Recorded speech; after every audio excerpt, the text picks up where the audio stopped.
पितृपक्ष को लेकर ऐसी है कबीर की सोच। आप भी पढ़ेंगे तो जरूर सोचेंगे। कबीर बचपन से ही असाधारण बुद्धि के धनी थे।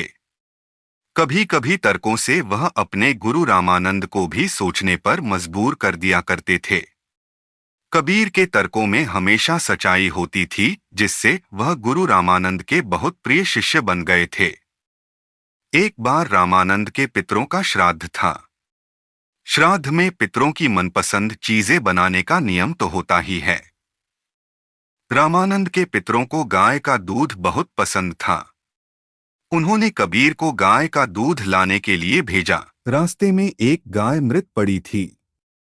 कबीर ने उसके मुंह के आगे घास रख दी और उसके पास बर्तन लेकर खड़े हो गए। भला मृत गाय कहाँ से दूध देती? कबीर बर्तन लिए वहीं खड़े रहे। उधर श्राद्ध का समय बीतता जा रहा था।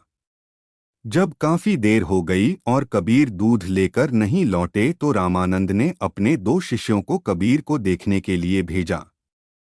जब वह भी बहुत देर तक नहीं लौटे तो गुरु रामानंद स्वयं दूसरे शिष्यों के साथ कबीर को खोजने निकले। मरी हुई गाय के पास कबीर को खड़ा देखकर उन्होंने पूछा, यहाँ क्या कर रहे हो? कबीर बोले, गुरुजी, यह गाय न तो दूध दे रही है और न ही घास खा रही है। रामानंद ने कहा, बेटा, कहीं मरी हुई गाय भी दूध देती है और चारा खाती है?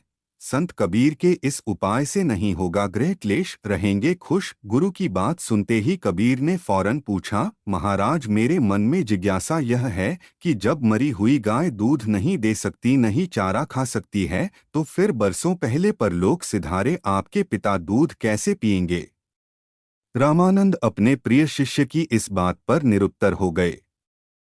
उन्होंने कबीर को गले लगाते हुए कहा, मुझे पूर्ण विश्वास हो गया है कि तुम एक दिन अपने साथ अपने गुरु का भी नाम रोशन करोगे।